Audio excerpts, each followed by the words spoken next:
Je crois que parmi vous, il y en a certainement qui ont suivi l'incontournable, l'emblématique Premier ministre malien, Dr Choquel Kokala Maïga, qui n'est pas docteur sur papier, c'est un docteur, moi je le qualifie d'ailleurs comme un savant, parce que ce vieil homme est un mélange de tout.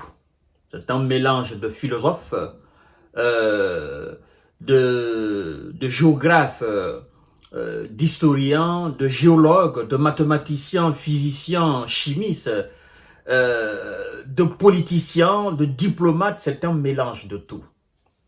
Et donc, quand c'est comme ça, on ne peut que l'appeler de savant. Ça, c'est des gens auprès desquels on doit s'asseoir et écouter afin d'acquérir de la connaissance. C'est très important à souligner. Et à chaque fois qu'il ouvre la bouche pour parler, je crois que la nouvelle génération, cette génération montante, doit ouvrir grandement les oreilles. Mais quand je dis les oreilles, je ne parle pas seulement de ce que vous voyez. Parce que dans la tête aussi, il y a des oreilles.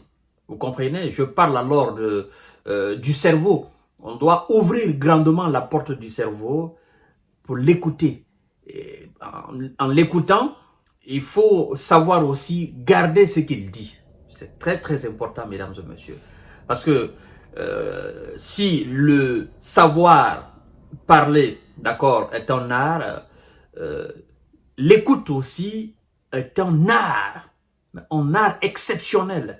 Il y a des gens qui ont le savoir de parler, qui ont cet art de s'exprimer, mais qui n'ont pas cet autre art d'écoute et de compréhension.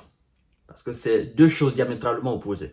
Il y a des gens qui aiment parler, et ils ont le savoir de parler, mais ils n'aiment pas écouter, ou bien ils ne savent pas écouter. Et même quand ils écoutent, ils ne savent pas comprendre. Vous voyez? Donc ça, ce sont des choses qui, si vous ne le savez pas, vous devez l'étudier. C'est très important. Docteur Choquel Kokala Maïga, son excellence, a fait le tour de l'horizon entre la CEDEAO et l'AES. Il a expliqué de fond en comble la genèse de l'AES, l'histoire de l'AES, les raisons pour lesquelles l'AES ne peut plus jamais revenir dans la CEDEAO. Les raisons pour lesquelles les pays qui se veulent du droit, du respect, de considération, les pays qui veulent leur indépendance, les raisons pour lesquelles ces pays doivent sortir de la CEDEAO. Parce que, en fait, Choquel, docteur, a fait des révélations dans sa narration. Il a fait des révélations dans son éducation du peuple malien, mais aussi de la jeunesse montante africaine. Parce que ce qu'il dit est comme la parole d'un prophète. Vous savez, même si ce prophète ne correspond pas à votre époque, mais sa prophétie peut vous être profitable. Vous comprenez? Il y a des prophètes qui sont passés avant Moïse, avant... Mais les paroles d'Abraham, ça nous sert jusqu'aujourd'hui. Donc, la parole de Choquel, les révélations de Choquel, l'éducation que Choquel donne dans ses explications, c'est-à-dire dans son art de réveiller les consciences, c'est pas seulement la jeunesse malienne qui s'adresse, c'est à la jeunesse sud-africaine, c'est la jeunesse ivoirienne, c'est la jeunesse éthiopienne, c'est la jeunesse somalienne, la jeunesse libyenne, et par extension même, s'il faut exploiter son art et son éveil de conscience, la jeunesse américaine ou la jeunesse française, c'est-à-dire tous les jeunes qui aspirent l'indépendance, la souveraineté, la dignité. Et donc, tout peuple qui veut ces choses-là, la parole de Choquel profite à tout le monde. La création de l'AES, il a fallu qu'un certain nombre de conditions soient réunies. D'accord? Le Mali, le Burkina, le Niger se sont retrouvés à un moment donné de leur histoire dans une situation sans précédent, à savoir les hordes de criminels qui attaquaient ces pays. Et ceux qui étaient supposés être des pompiers, mais qui en réalité étaient les véritables metteurs de flammes et qui empêchaient les soldats maliens, les soldats burkinabés, les soldats nigérians à combattre réellement les terreaux. Et la manipulation que ces pompiers, ces soi-disant pompiers, faisaient aussi au sein même de l'armée, mais aussi au sein de la classe politique malienne. Vous comprenez? Et les menaces que les dirigeants recevaient et continuent toujours de recevoir. Choquer est parti du principe que si la CEDEAO réellement c'est une organisation des peuples africains, de l'Afrique de l'Ouest, pourquoi diable voudrait-il que des responsables de l'armée européenne, des responsables, n'est-ce pas, des pays européens, pourquoi diable voudrait-il que ces gens assistent? Pourquoi diable voudrait-il que ces gens aient des bureaux, n'est-ce pas, au sein même de la CEDEAO? Pourtant, elle est censée être une organisation africaine. Pourquoi on ne fait pas l'inverse? Qu'on se dise, ben, si vous venez assister à nos sommets, si vous avez des bureaux là même à Abuja ou je ne sais où encore, au sein même de la CEDEAO, nous aussi, nous devons avoir des bureaux à Bruxelles pour assister à vos différents sommets. Mais non. Ce qu'elle dit, vous ne verrez pas en Africain. Chose que moi j'avais dit la fois dernière. Parlant des bases secrètes militaires, c'est une révélation. D'accord? C'est une révélation. Et le rôle, l'objectif ou les objectifs de ces bases secrètes, naturellement, c'est pour entraîner des ennemis de ces différents pays afin de justifier davantage leur présence dans les différents pays de l'AES. Et donc, Monsieur Docteur nous dit que l'AES n'est pas une organisation à l'image de la CEDEAO, où on doit faire des bureaux, où on va mettre des cousins, machins, des administrateurs qui seront manipulables pour les Occidentaux. L'AES n'est pas de ce cadre-là, n'est pas de cette organisation.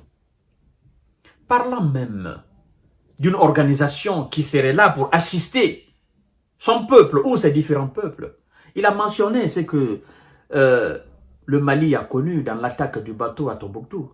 Si je ne fais pas erreur, il a dit, mais après juste cela, la CEDEAO a eu un sommet où la CEDEAO n'a même pas fait mention de cela. Pourtant, le Mali n'était pas encore sorti de l'AES. Et même si le Mali était sur la voie de sortir de l'AES, la CEDEAO devrait mentionner, parce que c'est l'une des villes à l'époque alors de la CEDEAO, voilà, l'une des villes qui avait l'intention de quitter de la CEDEAO, hein, la CEDEAO devrait mentionner. Donc c'est pour dire, en résumé, que entre la CEDEAO et l'AES, c'est terminé. Et que toute nation qui a l'intention de déstabiliser le Mali, le Burkina et le Niger, les dirigeants de ces nations finiront très mal, d'une manière ou d'une autre. Donc, cet éveil de conscience du Premier ministre malien, ça va retentir dans le temps. Quand il dit, les militaires sont là pour nous protéger, effectivement, eux, ils tirent avec des balles. Mais nous, quand nous parlons, nous faisons l'éveil de conscience. Et donc, la création, l'acte de création de l'AES, il faudrait que nous parlons de cela, que nous expliquions réellement et que nous fassions l'éveil de conscience pour que les gens comprennent le pourquoi la création de l'AES et le pourquoi l'AES doit continuer à exister dans le temps et dans l'espace pour le bien-être, n'est-ce pas, des peuples de l'AES, mais aussi de tous ceux qui veulent intégrer l'AES, qui sont aujourd'hui naturellement dans la CEDEAO ou dans d'autres structures sous-régionales. Parce que on ne peut pas comprendre qu'une organisation soit pour l'Afrique et pour les peuples africains, mais qu'en même temps cette organisation soit infectée, n'est-ce pas, par des espions de l'Occident. Ça servira à quoi?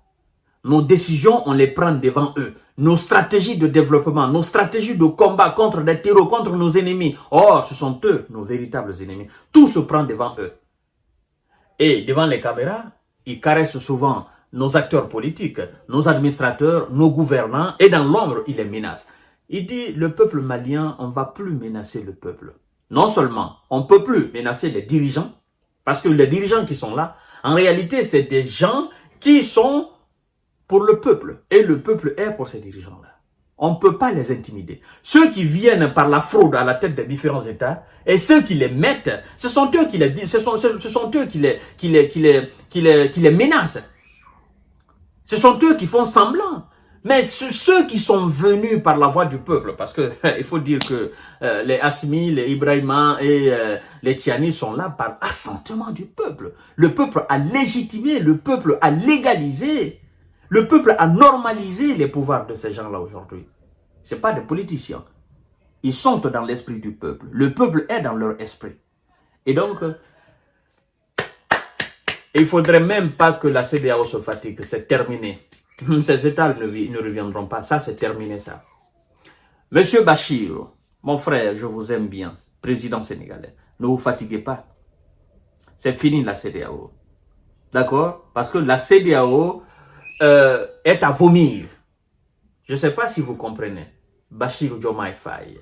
Parce que c'est vous qui avez été mandaté pour venir parler à nos dirigeants. Mais la CEDEAO est à vomir. Et on est en train de vomir la CEDEAO. On ne va plus revenir dans cette structure-là, c'est terminé. Mesdames et messieurs, ce sont ces quelques mots que j'avais envie de dire par rapport à la sortie et à l'éveil de conscience, à ce discours, cette narration, franchement, de poids lourd de M. Choguel, que vous avez certainement suivi ou d'autres n'ont pas encore suivi.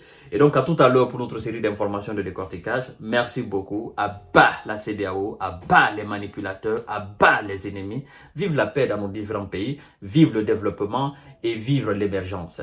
Merci beaucoup. Unis, nous vaincrons.